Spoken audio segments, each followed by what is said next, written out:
Coming up next, an ancient Buddha statue was believed to disappear some 5 centuries ago in Shanxi province.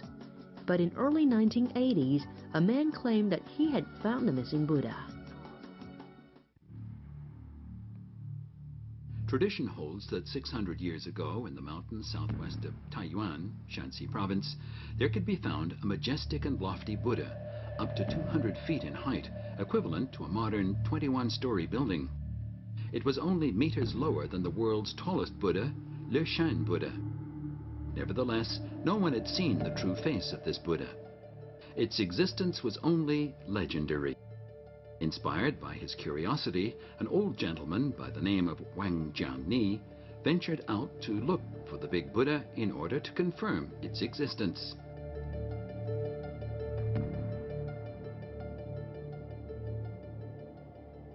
My father, Wang Jianping, 佛号叫立皇，他告给我说是历史上记载，晋阳西上有个大佛像，但是一直人们没有找到，但是老人家也没有详细说清楚，我那时候也小，年16、17岁时候的，所以呀，但是记在心里头。 Speaking of Buddha sculptures, people naturally think of the Shaanxi Yungang grottos, erected in 450 AD.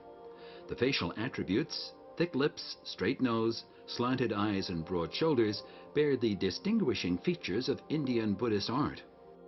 Yungang grottos were a unique combination of both traditional Chinese engraving and foreign art. They show the highest attainment of stone carving technique of the Northern Wei dynasty. But the Buddha Wang Jiani was looking for was constructed in 551 AD during the Northern Qi dynasty, 100 years later. In that period, the sculptures of Buddha started to depict Chinese facial and clothing features. This was an important turning point for Buddhist sculpture's drift towards localization and sinicization. Wang Jiani is well aware of the importance of this Buddha.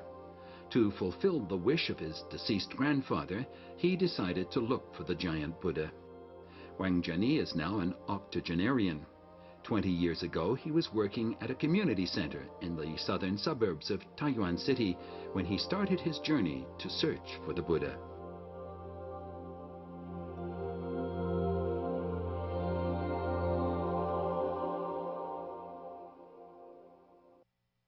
He visited various villages in pursuit of the Buddha, but he failed to uncover any leads.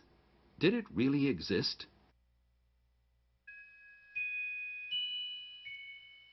According to ancient records, the Buddha was indeed chiseled during the Northern Qi dynasty, and it was worshipped by the emperors of the Sui and Tang dynasties. Where exactly was the Buddha located, though? Through studying large amounts of historical materials, Wang Jiani found an important message.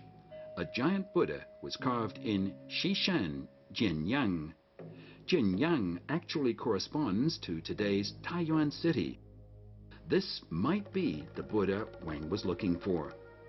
But why did people build this 200-foot-high sculpture in Xishan?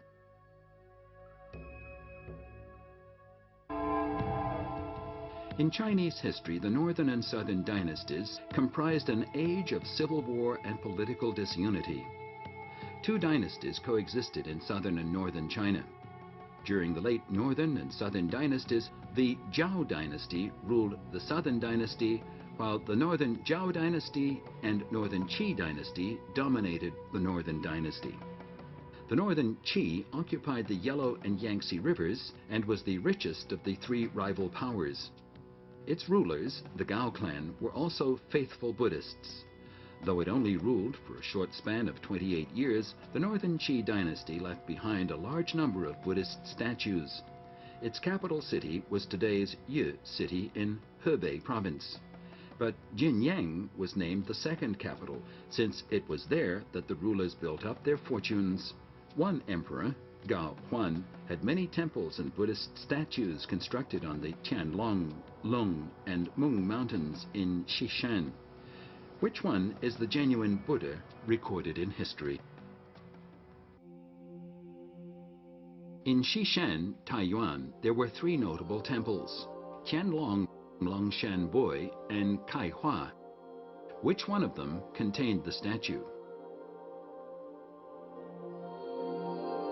Wang Jiani arrived at Chiyan Longshan Grottos in southwestern Taiyuan City. This site also served as the summer palace for Emperor Cao Huan, the northern Qi dynasty. The statue inside is constructed in two layers. The upper layer depicts Maitreya Buddha about 8 meters high. The lower layer presents the goddess of mercy Avalokiteshvara, which is 11 meters high. Both of them were very different from the 63-meter-high statue recorded in the annals of history. Wang Jiani then visited Longshan Boi Temple. The Buddhist statue there retained its shape from a distance, but it was only 28 meters high and was seriously weathered. Once again, this was not the Buddha that Wang was looking for.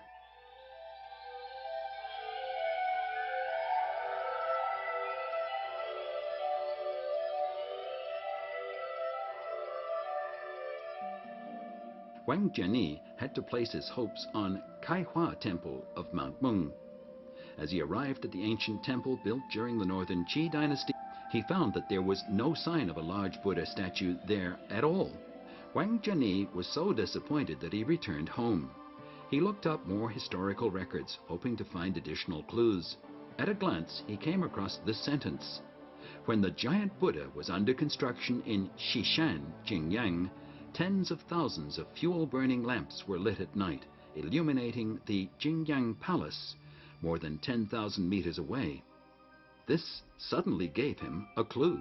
In other words, the Buddha must be on top of a mountain that could overlook the ancient city of Jinyang.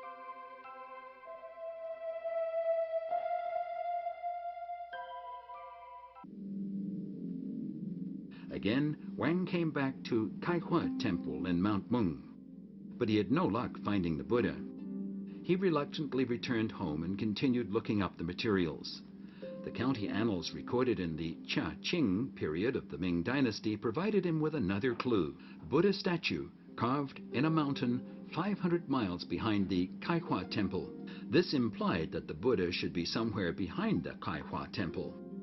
Wang Jiani engaged the village clerk, who was familiar with local road conditions, and set off looking for the statue. After searching for more than 5,000 meters, they still hadn't found anything.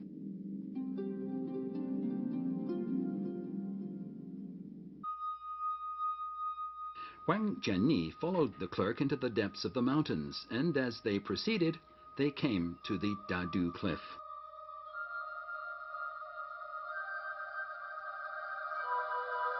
Suddenly, a mound of residual stones appeared in front of them. Could this be the Buddha statue? But the rocks were seriously weathered, and they couldn't see the outline of the statue. Wang Jiani found this distinctive massif in Mount Meng in Xishan. Though there were clearly vestiges of carved statues, the stones were badly weathered and cracked, and they couldn't tell whether it was the Buddha sculpture they were looking for or not. Mr. Wang climbed to the top of the mountain to see if he could see the ancient city 10,000 meters away.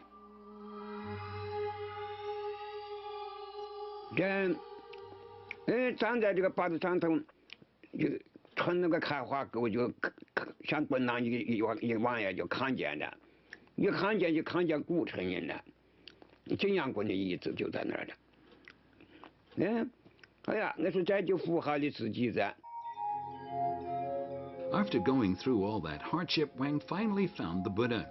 The carved stone statue was 200 feet high and was artistically important in Chinese art history. It was also worshipped by pious families and enjoyed a prosperous era. So how did it come to fade from people's memories and fall into disrepair? Why had its head also disappeared?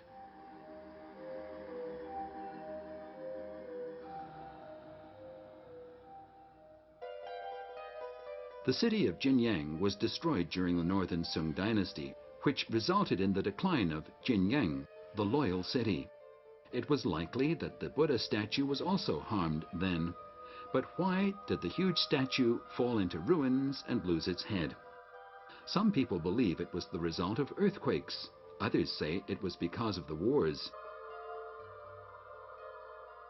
According to expert speculation, though, the millennial Buddha witnessed the changes of several dynasties and civil wars and was likely buried in ruins as a result of the collapse of mountain debris after the wooden Buddhist pavilion that housed the statue was burned in the late Yuan dynasty.